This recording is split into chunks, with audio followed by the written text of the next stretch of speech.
Hello friends, मेरा नाम doctor पूजा है। मैं आगरा में कंसल्टेंट ऑर्थोडोंटिस्ट हूँ और आज मैं आपके साथ हूँ इस वीडियो में एक बहुत ही इम्पॉर्टेंट टॉपिक डिस्कस करने के लिए कि बहुत बार ये पेशेंट्स कहते हैं कि हमें हमारे ट्रीटमेंट का डिज़ायर्ड रिज़ल्ट नहीं मिला, जितना फ़र्क आना चाहिए था वो नहीं आया। हमारा ट्रीटमेंट या हमारे किसी फ्रेंड का या किसी रिलेटिव का ट्रीटमेंट फ़ेल हो गया।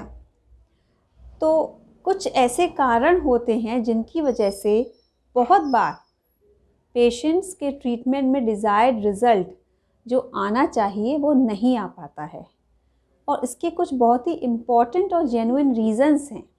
अगर आप थोड़ा सा भी ध्यान रखेंगे तो आपका ट्रीटमेंट डेफिनेटली सक्सेसफुल होगा और उसमें कोई भी प्रॉब्लम नहीं आएगी।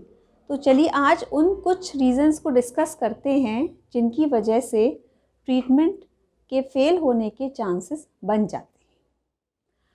तो सबसे पहले हम आपसे डिस्कस करते हैं मोस्ट इम्पॉर्टेंट जो इशू है वो है विज़िट्स का, यानी कि आपके ब्रेसेस के अपॉइंटमेंट्स।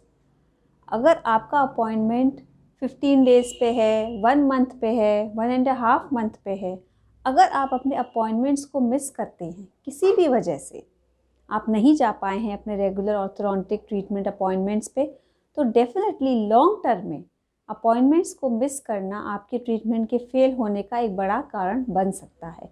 और हम पेशेंट्स को यही समझाते हैं कि प्लीज़ आप अपने दिए हुए अपॉइंटमेंट पे टाइम से ज़रूर आएँ, क्योंकि एक अपॉइंटमेंट मिस करने का मतलब है आपका ट्रीटमेंट 1 महीने से लेकर 1.5 महीने तक डिले हो जाता है और फिर ये टाइमिंग आपके ट्रीटमेंट में ऐड हो जाती है, जिससे बाद में पेशेंट को ट्रीटमेंट प्रोलॉन्ग होने की परेशानी उठानी पड़ती है, इवन ट्रीटमेंट फेल भी हो सकता है।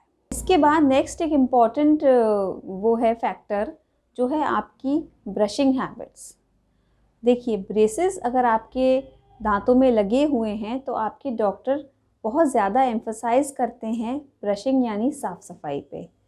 आपको हर मील के बाद प्रॉपर दांतों की और ब्रेसेस की अपने डॉक्टर द्वारा दिए गए ऑर्थोडोंटिक ब्रश से ही सफाई करनी है।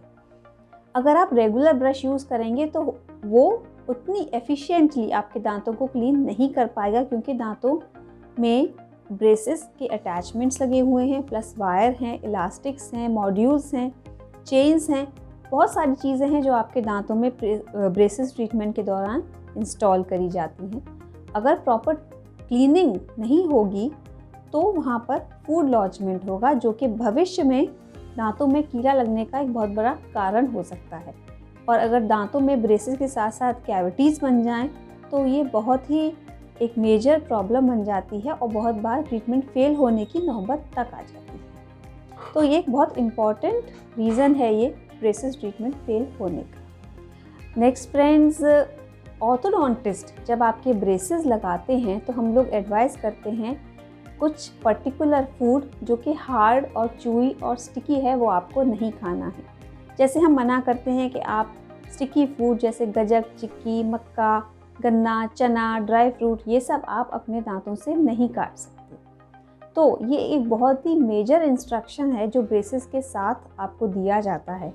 अगर आप इस तरह का खाना लेते हैं और आपके ब्रैकेट दांत की सतह से डिबॉन्ड हो जाते हैं तो आप यकीन मानिए आपका ट्रीटमेंट सक्सेसफुल हो ही नहीं सकता।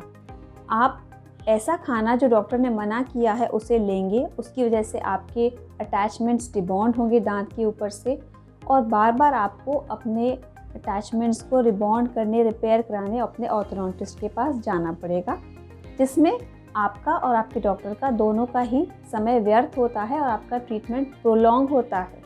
हम हर विज़िट पर अगर आपकी ब्रेसेस की रिपेयरिंग करेंगे तो हम आई का ट्रीटमेंट जो है वो उसको नेक्स्ट अपॉइंटमेंट के लिए वो पोस्टपोन कर देते हैं, जिससे कि पेशेंट को डिज़ायर्ड रिजल्ट्स डिज़ायर्ड टाइम में नहीं मिल पाते। तो मेरी यही एडवाइस है कि प्लीज़ आप दिए गए सारे इंस्ट्रक्शंस को मानें और उसी तरह से फूड हैबिट्स अपनी डेवलप करें जो ट्रीटमेंट में रिक्वायर्ड है। नेक्स्ट फ्रेंड्स, हम आते हैं कुछ डॉक्टर रिलेटेड इश्यूज़ पे। अगर आपके ऑर्थोडोंटिस्ट एक लीगल ऑथोराइज्ड ऑर्थोडोंटिक प्रैक्टिशनर नहीं हैं और अगर उनसे आपके प्रॉब्लम को डायग्नोस करने में कोई भी दिक्कत आती है, जैसे कि जिस केस में हमें दांत निकालने चाहिए थे उसमें नहीं निकाले, या जिसमें नहीं निकालने चाहिए वहाँ दांत निकाल दिए, किस समय पर क्या काम करना है, क्या डिसीज़न लेना है, किस तरह से ट्रीटमेंट को प्रोग्रेस करना है, और 1.5 से 2 साल बाद पेशेंट के हमारे क्या ट्रीटमेंट के ऑब्जेक्टिव्स हैं, ये हम डायग्नोस करने में अगर नहीं पता लगाते हैं तो डेफिनेटली ये थोड़े से ट्रीटमेंट को कॉम्प्रोमाइज़ करते हैं, ट्रीटमेंट फेल भी हो सकता है। नेक्स्ट, अगर आपके डॉक्टर के पास बहुत सारे पेशेंट्स हैं एक ही विज़िट में, आप आए हैं वहाँ पर और बहुत सारे पेशेंट्स के अपॉइंटमेंट्स हैं और डॉक्टर आपको प्रॉपर टाइम नहीं दे पा रहे हैं, तो डेफिनेटली कहीं ना कहीं ये लॉन्ग टर्म आपके ट्रीटमेंट पर, आपके ब्रेसेस के ट्रीटमेंट पर इफ़ेक्ट देता है। नेक्स्ट फ्रेंड्स, अगर आप अपने ऑर्थोडोंटिस्ट के पास जाते हैं और वहाँ पे पहले से ही बहुत सारे अपॉइंटमेंट्स हैं, तो डेफिनेटली आपके डॉक्टर अगर इतने बिजी हैं कि आपको वो प्रॉपर टाइम नहीं दे पा रहे हैं, तो मेरा ये मानना है कि कहीं ना कहीं ये भी आपके ट्रीटमेंट को अफेक्ट करता है। क्योंकि अगर बहुत सारे अपॉइंटमेंट्स हैं और आपका डॉक्टर के पास टाइम कम है, वो आपको पूरी तरह से नहीं समय दे पा रहे हैं, या जैसे बहुत से डॉक्टर्स बाहर से भी आते हैं, तो उसके हिसाब से आपको ये देखना है कि मेरे को प्रॉपर टाइम दिया है या नहीं दिया है मेरे डॉक्टर ने। और लास्ट में ये कहना चाहूँगी कि जो हम ब्रेसेस के ट्रीटमेंट में आप जो भी ब्रेसेस ऑप्ट करते हैं, यानी कि ये एक्चुअली फैक्टर आपकी तरफ से और डॉक्टर की तरफ से, दोनों की तरफ से है कि आप किस तरह के ब्रेसेस इंस्टॉल करवाना चाहते हैं अपने ट्रीटमेंट के दौरान। अगर आपने एक बेटर क्वालिटी, एक सुप्रीम क्वालिटी के ब्रेसेस को चूज़ किया है, तो डेफिनेटली आपका ट्रीटमेंट बेटर होता है, फास्ट होता है और उसका बहुत अच्छा रिज़ल्ट आता है। तो हमें एक क्वालिटी को, एक लेवल को मेंटेन करना चाहिए और हमें अपने डॉक्टर से ये कहना चाहिए कि हमें जो भी हमारे लिए बेटर हो वही सजेस्ट करें। ज़्यादा इन्फीरियर क्वालिटी का मटेरियल, ज़्यादा इन्फीरियर क्वालिटी के ब्रैकेट्स, ब्रेसेस हमारे ट्रीटमेंट को प्रोलॉन्ग करते हैं, इवन ट्रीटमेंट फेल होने की नौबत भी आ जाती है। तो मैं आशा करती हूँ आज के वीडियो में आपको ये डेफिनेटली समझ में आया होगा कि आपके ब्रेसेस के ट्रीटमेंट को डिले होने में, फेल होने में क्या फैक्टर्स हैं। तो इससे रिलेटेड आपको कोई और भी क्वेरी हो तो आप हमको व्हाट्सएप पे, ईमेल पे पूछ सकते हैं। हमें आपकी क्वेरीज़ को आंसर करने में खुशी होगी। Thank you.